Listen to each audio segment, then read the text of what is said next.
Oi, pessoal, da turma de Teoria de Relações Internacionais 1 da nossa Universidade Federal de Goiás.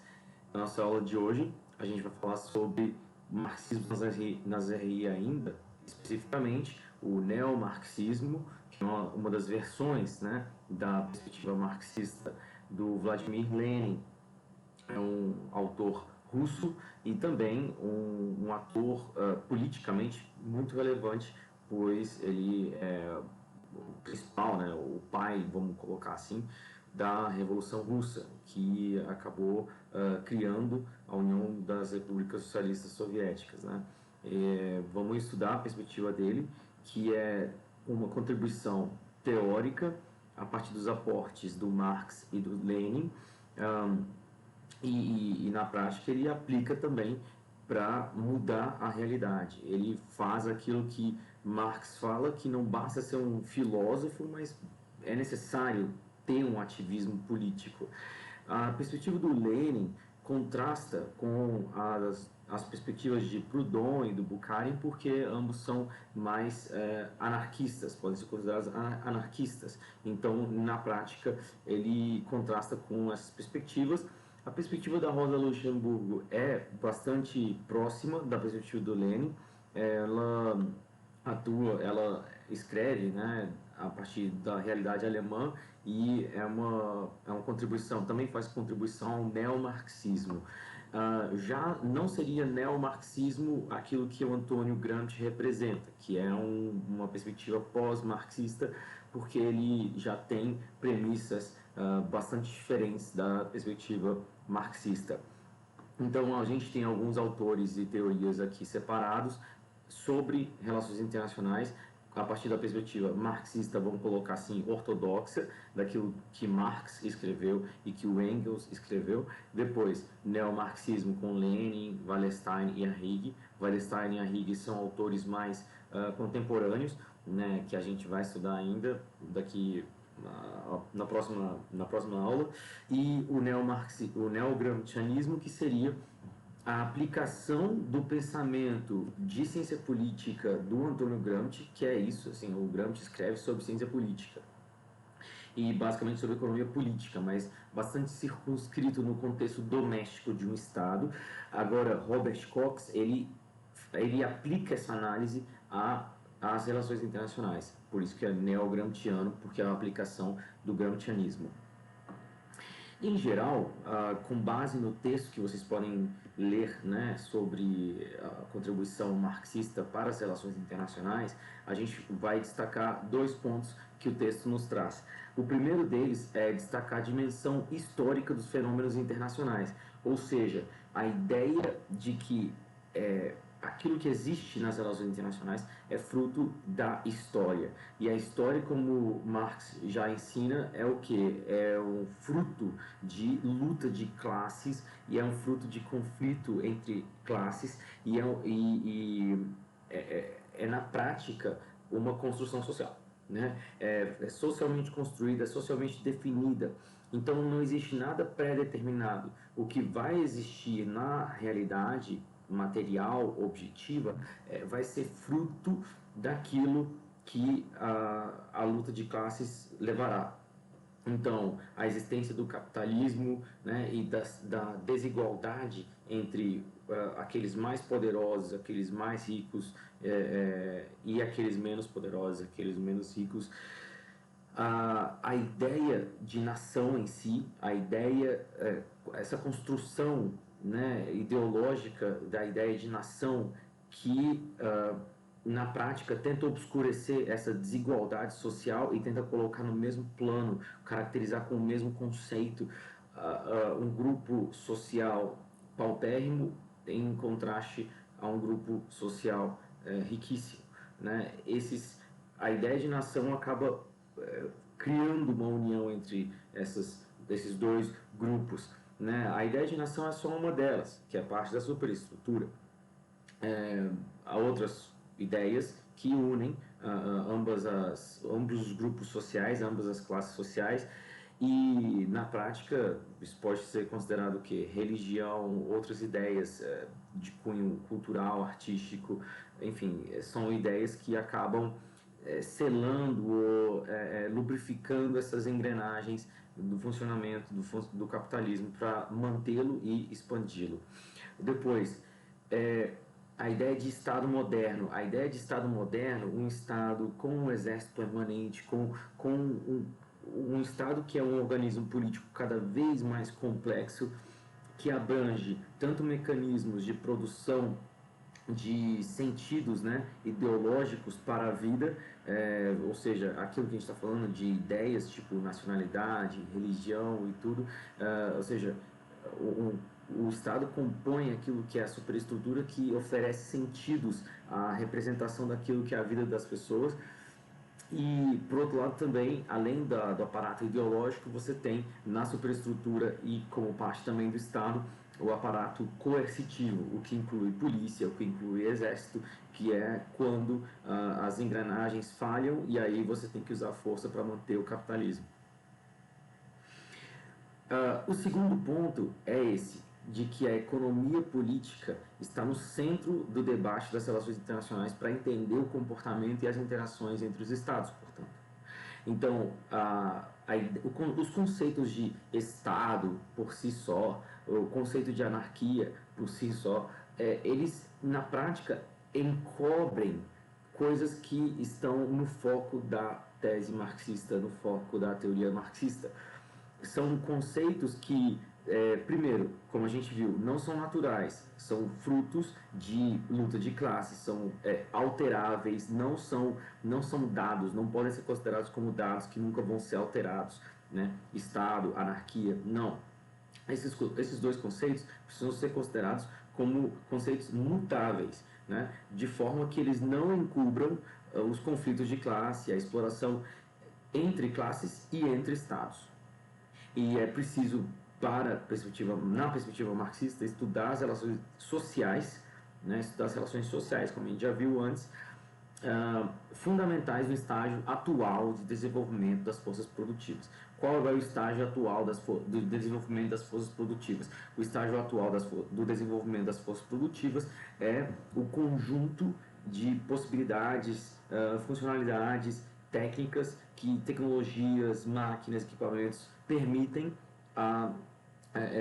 ou estão disponíveis, né, para a produção econômica, para o sistema econômico.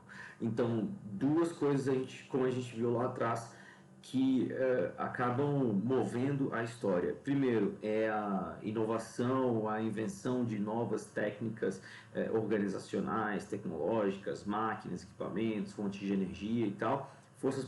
Desenvolvimento das forças produtivas que, do ponto de vista técnico, fazem evoluir a história e também, ao passo que essas forças produtivas se desenvolvem, você também tem um incremento da desigualdade e da luta de classes para e passo, né? Então são duas forças aí que movem a história, sendo que, claro, obviamente, Marx fala das duas coisas e explica melhor a luta de classes.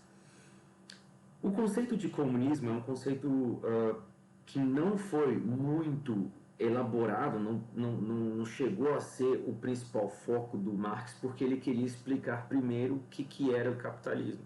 E para isso que ele escreveu 3 volumes lá do Capital. E outras publicações que se referiam a isso, né? A esse tema.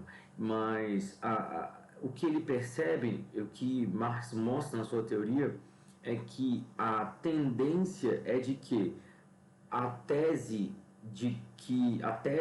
de sistema econômico capitalista, né, um sistema baseado no trabalho assalariado, na divisão entre aqueles detentores dos meios de produção e aqueles que não são detentores do meio de produção, portanto, aqueles que são a burguesia, aqueles que são trabalhadores, o proletariado, esse contexto vai ser superado pela sua antítese, que é o quê? É a apropriação completa pelo proletariado dos meios de produção. Então, isso seria o quê? O socialismo. E aí a síntese seria o comunismo. Uma sociedade em que os próprios meios de produção não seriam de propriedade nem de uma classe social, de nenhuma classe social, nem da burguesia, nem do proletariado. Seria uma sociedade efetivamente sem propriedade. Então, nenhuma atividade privada, nenhuma atividade que envolva a propriedade, né? E na prática isso seria uma sociedade sem classes, porque na prática você teria pessoas que vão cooperar, colaborar em qualquer atividade produtiva e vão poder exercer atividade produtiva na proporção daquilo que ela receberá posteriormente. Ela vai, trabalha e recebe o fruto do seu próprio trabalho ao final, seja em qual parte do sistema produtivo a pessoa estiver. Então, pode ser parafusando alguma coisa, pode ser encaixando duas peças, enfim, qualquer atividade. E para o Marx, tem um momento na fala do Marx em que ele fala o seguinte, que ninguém exerceria, então, no comunismo, uma atividade com exclusividade, né? Você não teria essa ideia de hiperespecialização de cada trabalhador em um setor produtivo. Não. Seria um contexto em que cada trabalhador pode exercer uma atividade e depois outra atividade sem que a pessoa fique bitolada em determinado contexto social de trabalho.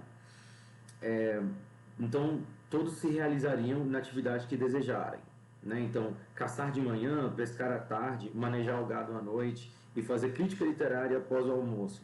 Isso sem ser caçador, pescador, pecuarista ou intelectual, ou seja, seria, portanto, um ambiente que as pessoas são livres para trabalhar naquilo que elas desejam e um ambiente em que elas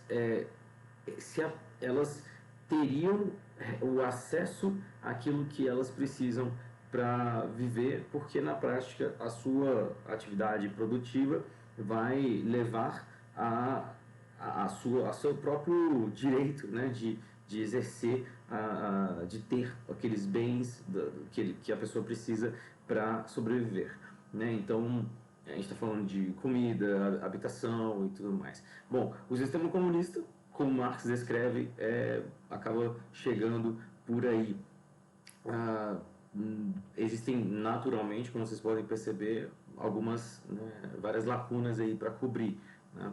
Agora, vamos falar do marxismo-leninismo, porque é interessante começar a partir dessas reflexões das contribuições marxistas, porque Lenin faz isso, ele estuda qual é a razão fundamental para a existência do Estado e depois qual é, a partir da existência do Estado, qual é a implicação disso para as relações internacionais, como os Estados se comportam e como eles interagem.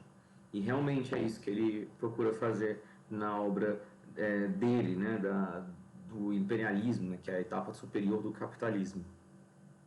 As premissas metateóricas do leninismo coincidem com as premissas metateóricas do marxismo.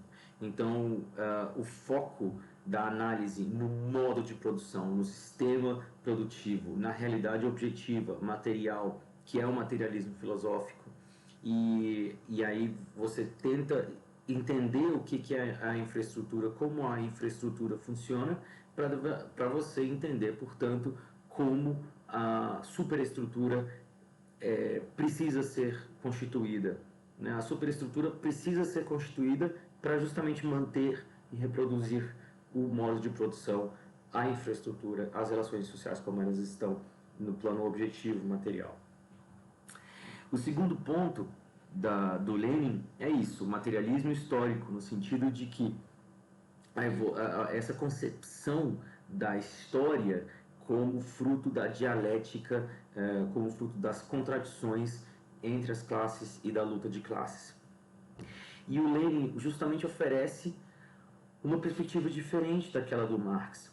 Se para o Marx a história muda e o capitalismo só vai mudar se houver uma revolta dos trabalhadores, uma consciência social de todos os trabalhadores para tomar aqueles meios de produção, então, para você acabar com o capitalismo, você precisaria ampliar a consciência social.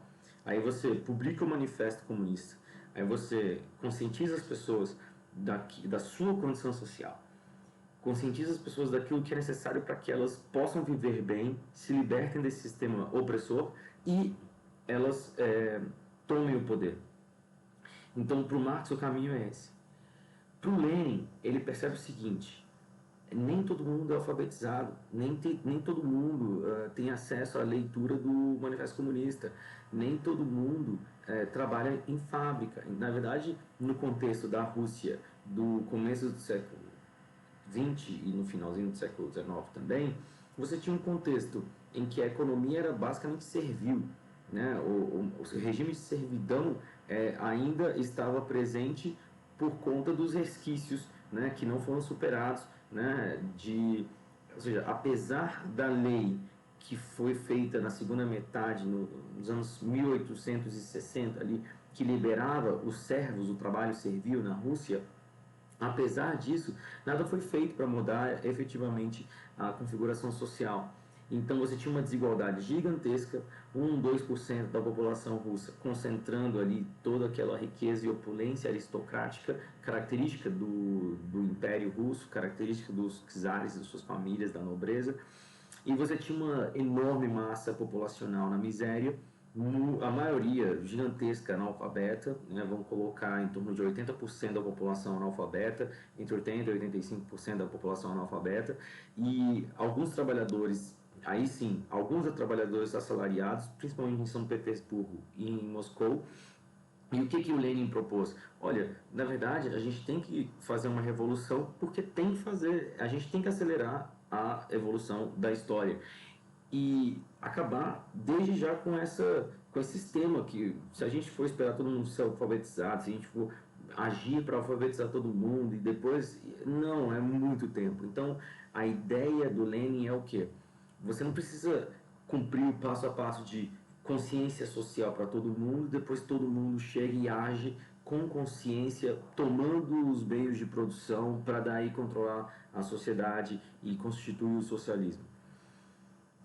Para o Lenin é o seguinte: você precisa de um partido de vanguarda, você precisa de um partido de vanguarda, ou seja, é uma liderança política que vai levar os trabalhadores, sejam eles trabalhadores camponeses, sejam eles trabalhadores urbanos, industriais, para pegar e tomar o poder. Então você precisa constituir uma estrutura organizacional que ele foi chamar de sovietes, né? Uma estrutura organizacional e que efetue a praxis do dia a dia do trabalho, seja ele no campo, seja ele nas fábricas. E você precisa de uma estrutura política, ou seja, um partido comunista, um partido, no caso, bolchevique, para efetivamente começar essa agenda de mudanças e por meio do partido você tomar o poder e organizar aí por meio dos sovietes a parte econômica, ou seja, quem vai gerir a fábrica é o soviete, quem vai gerir a propriedade agrícola é o soviete, quem vai gerir a atividade política é o partido. Então essa foi a solução leninista e nisso a perspectiva leninista difere da perspectiva marxista. A agenda nas relações internacionais do leninismo é a agenda em torno de alguns conceitos fundamentais. Imperialismo, que é uma etapa daquilo que ele chama de ciclos de acumulação capitalista. O imperialismo tem por si só por si mesmo, né, como característica intrínseca, a divisão internacional do trabalho, em que você tem um centro e uma periferia, né, essa divisão centro-periferia, a divisão internacional do trabalho, ou seja, enquanto Marx demonstrou a maneira como uma mercadoria é feita dentro de uma fábrica, você tem a divisão social do trabalho, aí a perspectiva marxista que a gente explicou, como você divide e especializa os trabalhadores, a partir da divisão social do trabalho. O Lenin dá um passo além disso e fala assim, opa, essa divisão do trabalho também existe no plano internacional e a gente vai chamar de divisão internacional do trabalho, né? Porque você tem claramente uma divisão funcional de especialização mesmo de países, né? De grupos trabalhadores maiores em determinados territórios, uns produzindo produtos primários, outros produzindo produtos industrializados. E a partir daí você também tem esses conceitos de hegemonia e exploração nas relações internacionais. Hegemonia no sentido de você exercer o poder, inclusive imperialista, colonialista, sobre outros, né? Colonialismo e neocolonialismo também estão presentes na análise leninista. E para o Lenin, a análise do Lenin é em torno do Estado. Então enquanto Marx começa no chão da fábrica, analisando o trabalhador e a sua relação com a mercadoria numa fábrica e no contexto social mais amplo, Lenin analisa o Estado e a partir dali ele analisa as relações internacionais. Para ele, o Estado é uma organização política, uma organização da classe exploradora. É isso. É importante ter essa ideia. Porque, mas se você não tiver uma classe exploradora, você não tem Estado. É isso mesmo. Se você não tiver uma classe exploradora, você não tem Estado. O Estado é uma organização da classe exploradora. Em cada época, para manter as suas condições exteriores de produção e, principalmente, para manter pela força a classe explorada nas condições de opressão exigidas pelo modo de produção existente. Então, se o modo de produção for em torno do trabalho assalariado numa fábrica, então a estruturação que a classe exploradora fará dessa organização chamada Estado vai ter que ter polícia, vai ter que ter uma lei que garanta a propriedade privada, vai ter que ter um conjunto de coisas ideologicamente constituídas e coercitivamente, aparato coercitivo, para que as coisas funcionem, né? Para manter as suas condições objetivas. Quando ele fala assim, condições exteriores de produção, é a condição objetiva, tipo, de quem é a fábrica, né? Como é que a fábrica está organizada e tudo mais. Quando o Estado se torna finalmente representante efetivo da sociedade inteira, aí sim o Estado se torna supérfluo. Ou seja, a razão de ser e a existência do Estado são apenas na medida e até quando uma classe exploradora existir. Uma classe exploradora, ela precisa do Estado. E o Estado só existe porque uma classe exploradora que se apropria de bens, a partir usa o seu poder para se apropriar de mais bens e daí fornecer aquilo que o Estado precisa. No caso, por exemplo, se acumula capital e você financia o Estado para que o Estado atue de forma que a classe exploradora mantenha, a classe opressora, classe burguesa, mantenha os seus privilégios. Então, o Estado, ele representa claramente essa classe exploradora. A partir do momento em que o Estado passa efetivamente a representar o conjunto dos trabalhadores, o conjunto da população, a enorme maioria da população, então a gente está falando de 90%, 95% da população, aí, bom, se o Estado representa todo mundo, então para que a gente precisa de um representante? Então, assim, se o Estado existe com polícia, exército, tudo, para manter o privilégio de quem? Né? Para bater em quem? Não vai bater nos trabalhadores, porque os trabalhadores já estariam representados no Estado. Então, num cenário em que os trabalhadores acabam sendo representados pelo Estado, ou seja, a sociedade está representada no Estado, aí o Estado se torna realmente supérfluo. Para ele, então, a existência do Estado só faz sentido se existir uma classe trabalhadora e até quando... a existência do Estado só faz sentido na medida em que exista uma classe exploradora, uma classe dominante, e até quando essa classe dominante existir.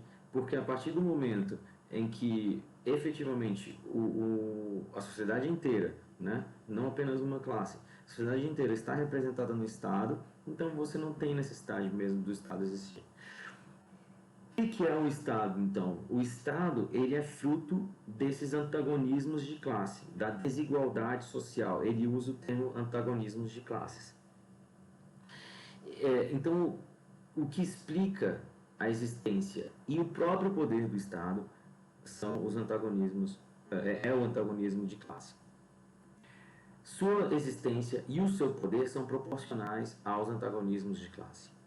O poder do Estado é proporcional ao antagonismo de classe e, outra coisa, ao poder dos Estados contíguos.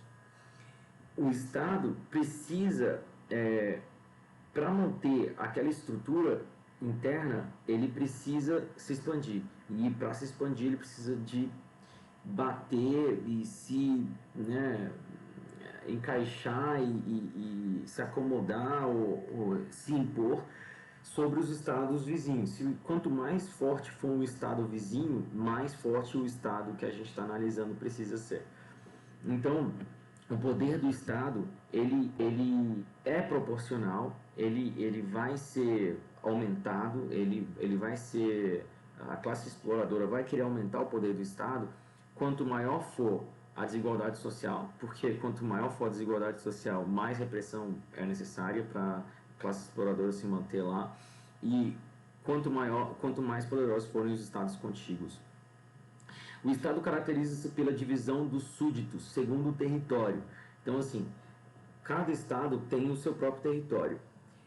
Essa lógica é diferente da lógica de tribos ou clãs, que é uma lógica muito mais umbilical, muito mais, digamos, orgânica do que a artificialidade que caracteriza o Estado. Porque numa tribo, num clã, você não tem o nível de antagonismo de classe que tem num determinado Estado. Dentro do Estado, essa divisão dos súditos, né? Súditos, a gente pode falar que são cidadãos, mas enfim, a divisão dos súditos parece algo natural, mas na verdade não é natural. Ela representa a luta com uma antiga organização patriarcal por clãs ou famílias.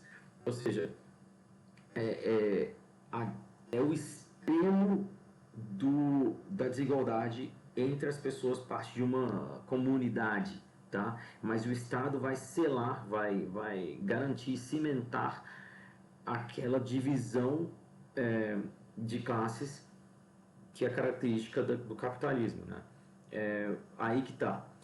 Vamos nesse próprio ponto, porque esclarece. O Estado institui um poder público, institui o poder público baseado na lei, baseado na polícia, no exército, e que esse poder público ele não corresponde exatamente à população, não corresponde diretamente à população, porque ele é feito para proteger o interesse de um grupo social pequeno, né? Um pequeno grupo social em contraste com um grande grupo social.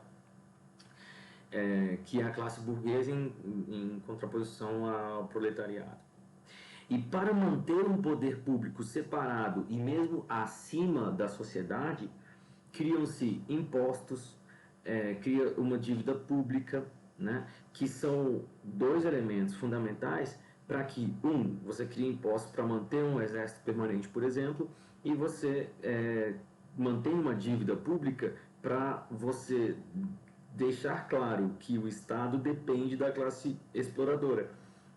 A classe exploradora controla o Estado porque ela, digamos, empresta dinheiro para o Estado. O Estado a classe exploradora é credora do Estado, né?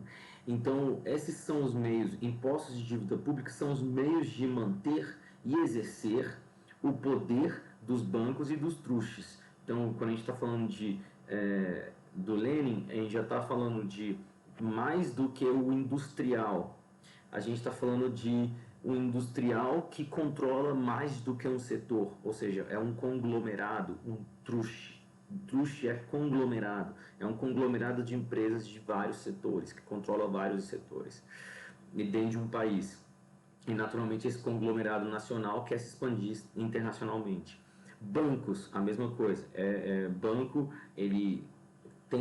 os bancos são dominados por burgueses e são cada vez mais fortes porque eles controlam o Estado, porque eles emitem dívida para o Estado, eles emprestam para o Estado e eles querem emitir dívida e emprestar, né, na verdade, para outros estados fora do país, fora do país de origem do banco. E aí também tem esse impulso expansionista.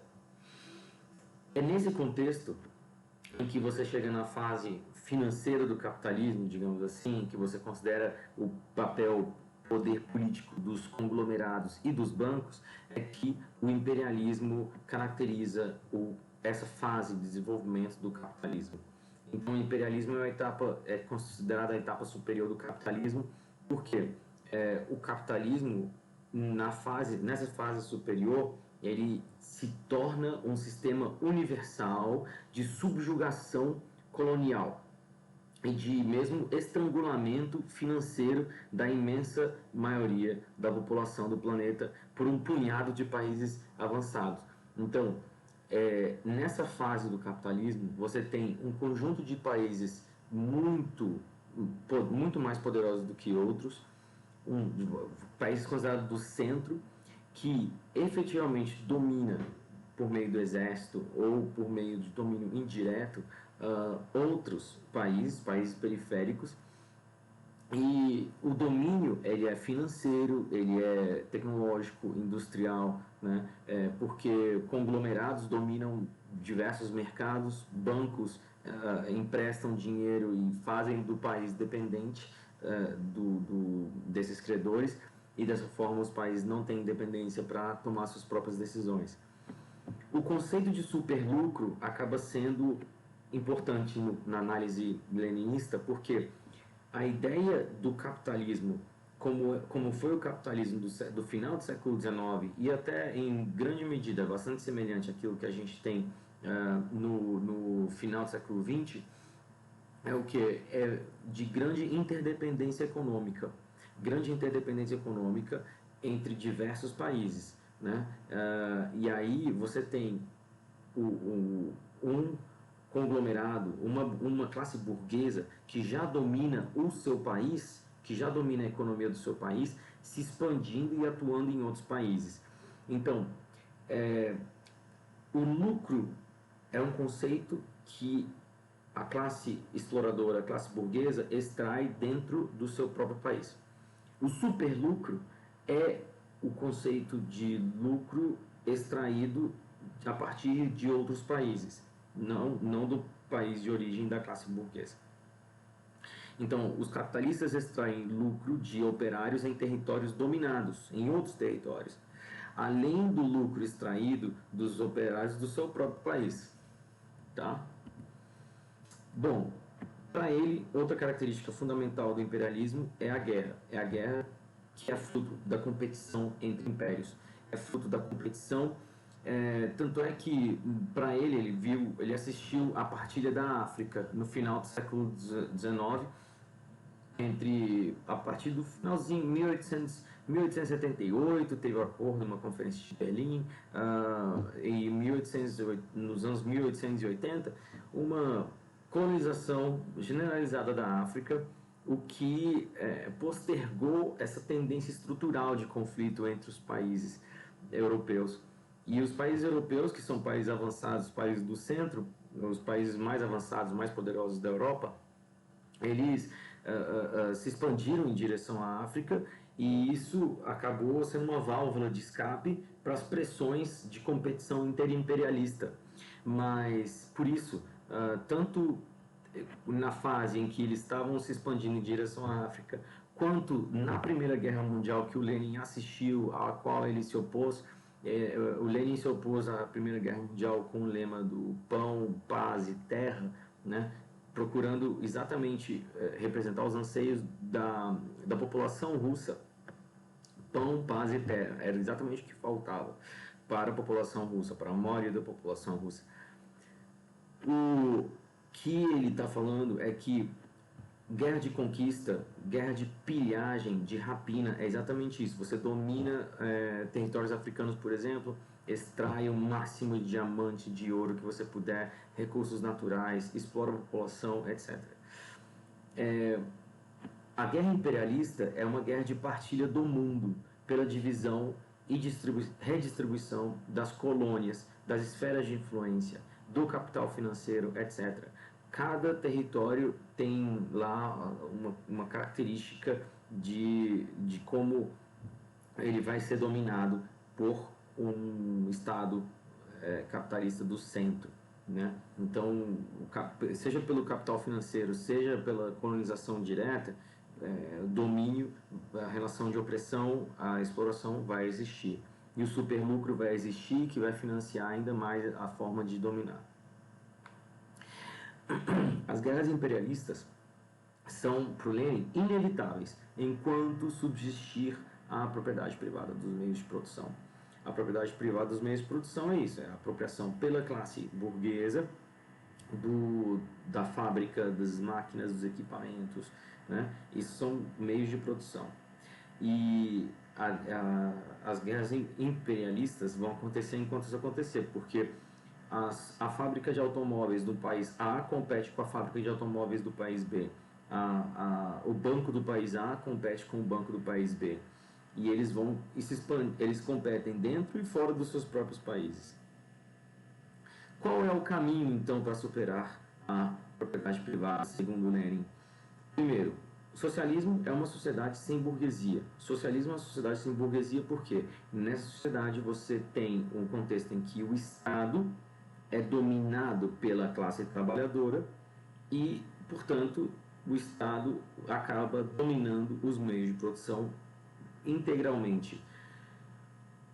Aquilo que vai ser produzido pelos meios de produção, quem vai produzir, para onde vai, é o Estado, controlado pela classe trabalhadora, que vai definir. É o Partido Comunista, o bolchevique, e politicamente organiza a sociedade, planejamento central, e os sovietes vão executar isso no nível operacional do chão da fábrica e das propriedades privadas, nas propriedades estatais, das fazendas, né, camponesas. Então, a tomada do poder, destruição da burguesia e do Estado vem do quê? Como é que acontece isso? Você destrói o exército permanente, destrói a polícia, destrói esse sistema judiciário, tira juiz e tal,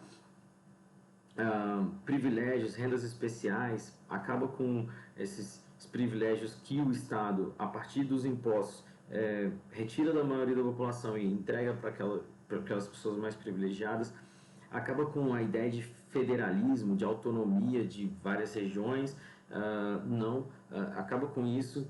Depois, acaba com a ideia de democracia e de parlamento, acaba com isso porque se você já tem os trabalhadores exercendo poder político dentro do Estado, e são trabalhadores que estão lá exercendo o Estado, organizando, né, aquilo que é necessário para fazer essa transição de tomar os meios de produção, então você precisa extinguir tudo isso e até a propriedade privada.